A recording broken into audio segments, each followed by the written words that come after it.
नमस्कार, आप देख रहे हैं ईस्टर्न स्काई मीडिया समाचार बुलेटिन के साथ मैं जितेंद्र ज्योति। मोदी सरकार ने कल पेश किया अपना पहला रेल बजट। आइए देखते हैं क्या कुछ खास है रेल बजट में। नरेंद्र मोदी की ओर से पेश किए गए पहले रेल बजट की कुछ खास बातें इस प्रकार हैं। मुंबई अहमदाबाद मार्ग पर जल्द बुलेट ट्रेन चलाने का इरादा है। चुनिंदा 9 सेक्टरों में 160 से 200 किलोमीटर प्रति घंटे की रफ्तार से दौड़ने वाली सेमी हाई स्पीड ट्रेन चलाना।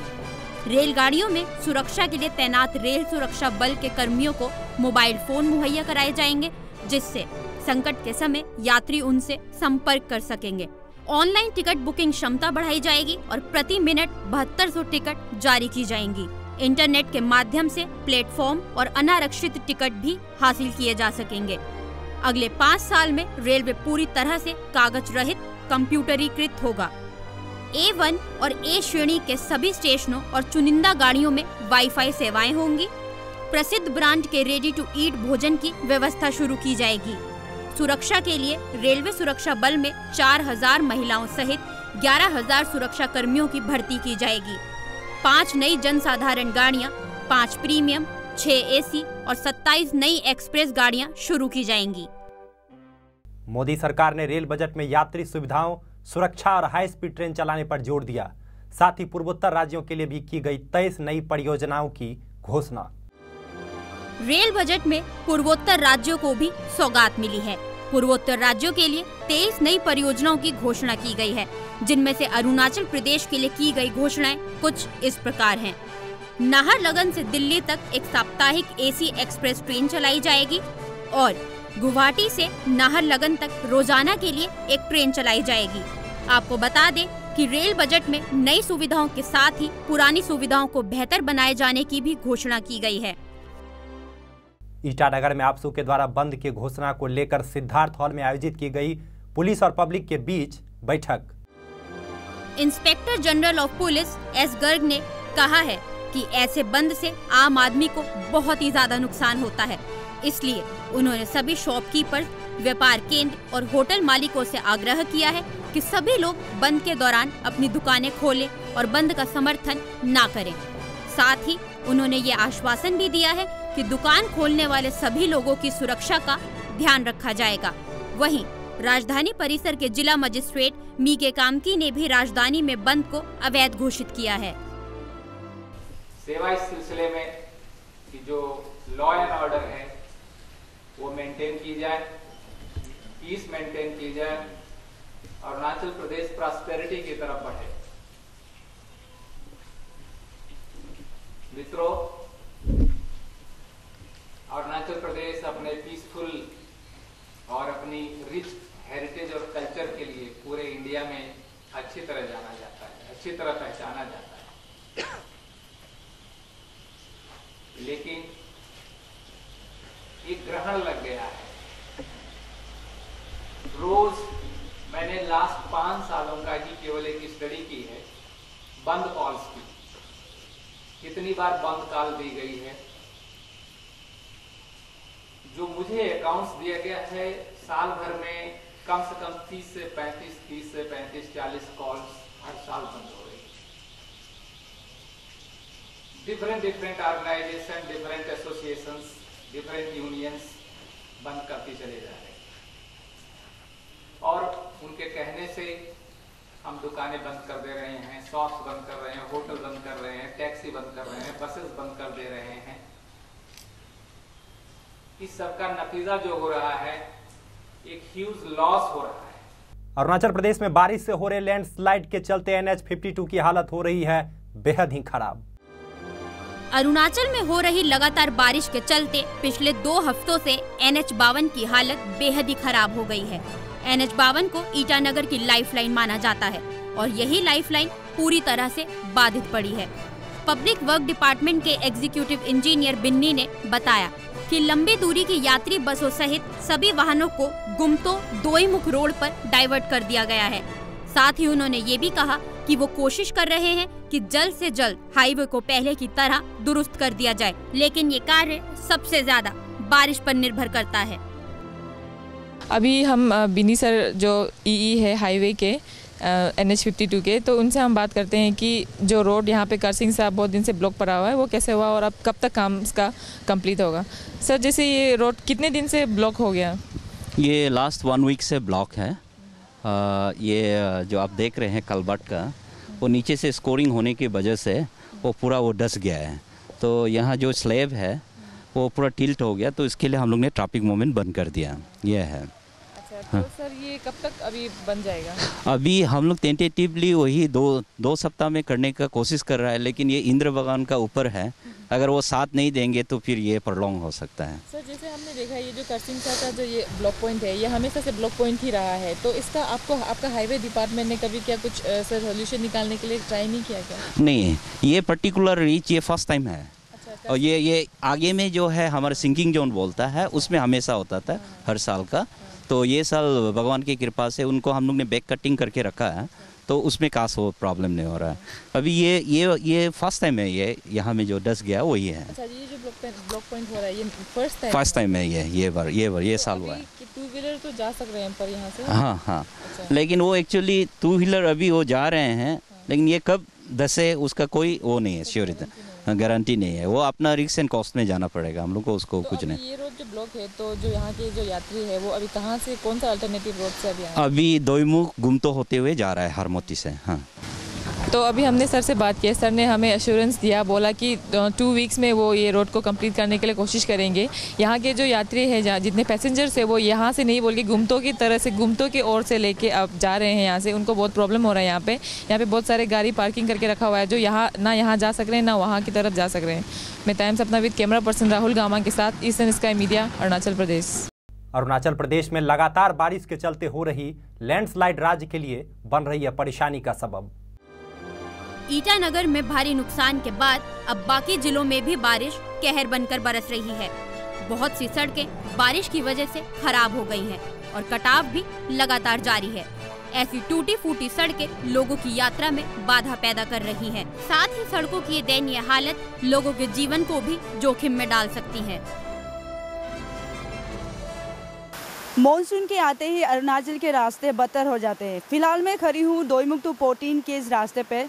यही सेम रास्ता कैपिटल ईटानगर को बहुत सारे डिस्ट्रिक्ट से जोड़ता है, जैसे कि लोअर सुबनसिरी, कुरुम कुमे, सेप्पा, अपर सुबनसिरी। पर आप देख सकते हैं बारिश के कारण यहाँ के रास्ते बदतर हो गए हैं। अभी गवर्नमेंट को चाहिए कि इन रास्तों को जल्द से जल्द मरम्मत करे, जल्द से जल्द ठीक बनाए, ताकि यातायात में कोई प्रॉब्लम ना आए, ताकि टूरिज़्म में कोई प्रॉब्लम ना आए। यहाँ से जो स्टूडेंट्स पढ़ाई के लिए बाहर जाना चाहते हैं उनको कोई प्रॉब्लम ना आए, बिजनेस कम्युनिटी को कोई प्रॉब्लम ना आए।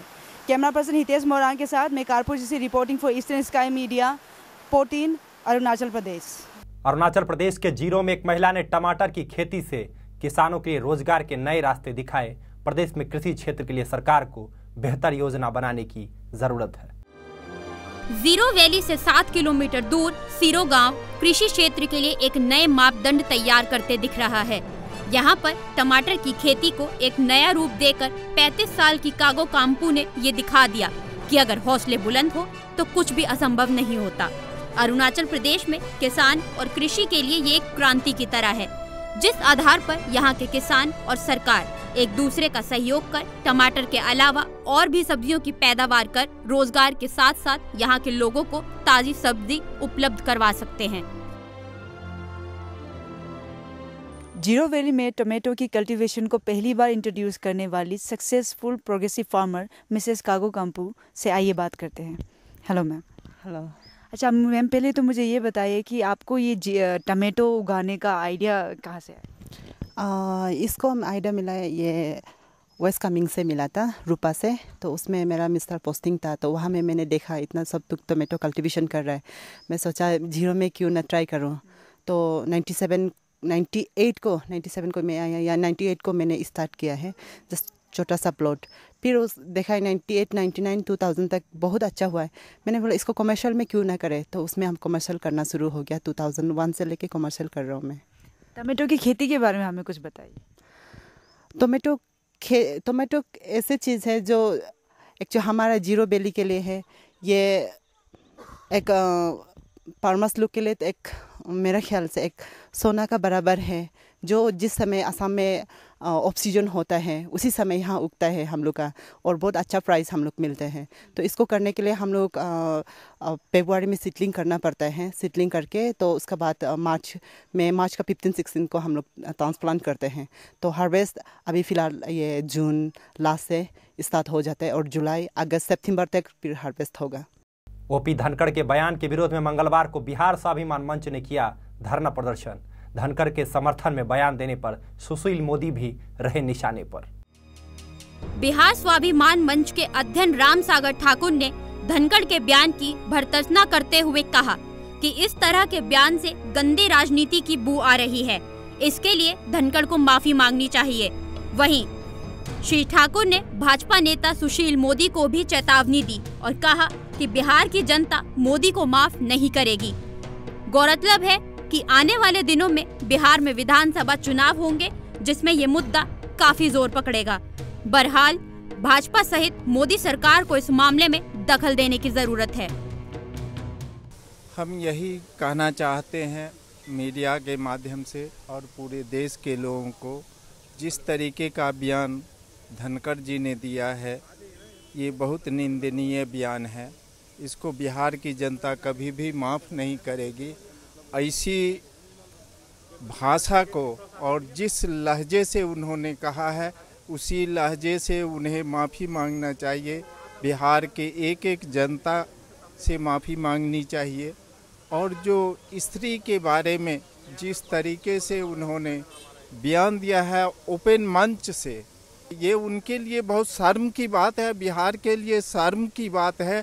जो बिहार के नेता अगर उनको सपोर्ट करते हैं तो जितना ही इसमें दोषी धनखड़ जी हैं उतना ही दोषी सुशील मोदी भी हैं। और हम लोग सुशील मोदी जी को भी कंडम करना चाहते हैं, जो कि इस तरीके का बयान मत दीजिए और आप ओपनली आइए और पूरे बिहार के समाज के साथ आप माफ़ी मांगिए, जो कि आइंदा हम इस तरीके की भाषा का यूज नहीं करेंगे। संसद में भिड़े भारतीय जनता पार्टी और टीएमसी सांसद एक दूसरे पर लगाया धमकी देने का आरोप। महंगाई के मुद्दे पर हंगामे के बीच टीएमसी और बीजेपी के सांसदों के बीच मंगलवार को भिड़ंत हो गई। रेलवे बजट पेश होने के बाद ये घटना हुई। सूत्रों का कहना है कि इस दौरान न सिर्फ एक दूसरे को गालियां दी गई, बल्कि नौबत हाथापाई की भी आ गई थी। सभी इस दृश्य को देखकर दंग रह गए थे। स्थिति बिगड़ते देख मार्शलों को बुलाकर सांसदों को संसद परिसर से बाहर करना पड़ा। इस शर्मनाक घटनाक्रम पर लोकसभा अध्यक्ष सुमित्रा महाजन ने रिपोर्ट की मांग की है। बीजेपी का एमपी का गुंडागिरी नहीं मानेगा। हाउस का अंदर हम लोग का पिटा है बीजेपी का एमपी।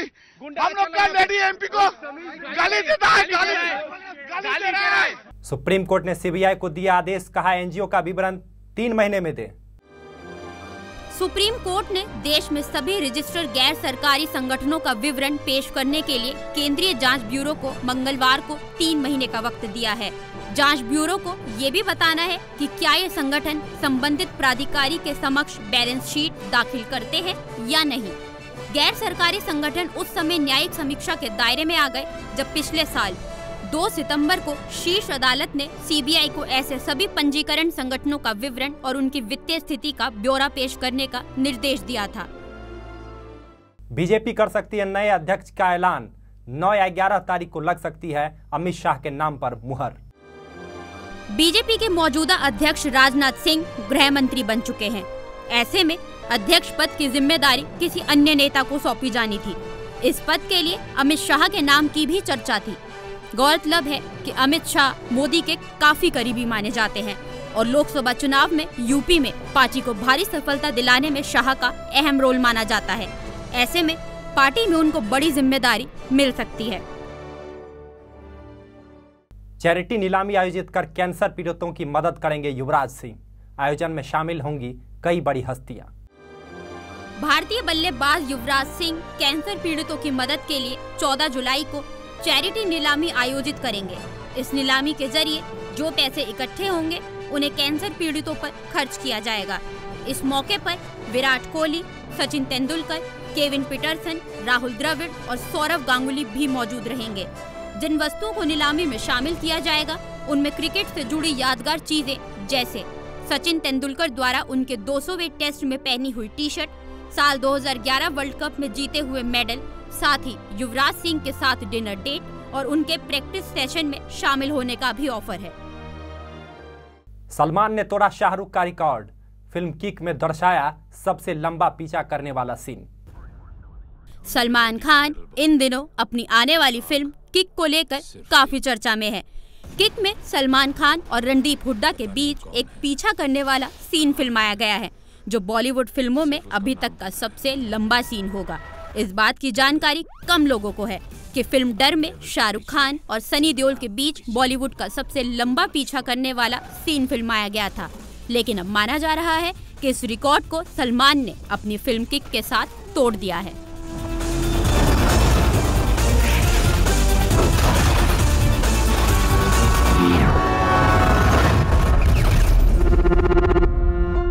गूगल के पास हर चीज का जवाब मिल जाएगा, लेकिन इसका नहीं। मेरी लाइफ की सबसे बड़ी ट्रेजेडी।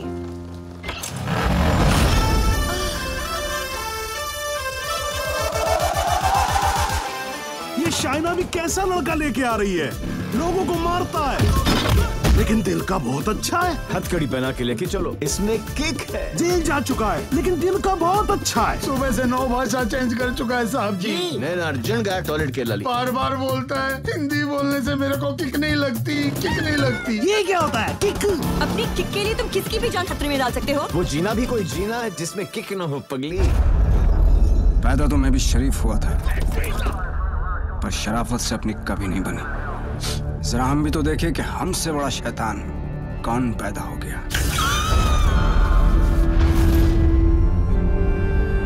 मेरे बारे में इतना मत सोचना, दिल में आता हूं, समझ में नहीं।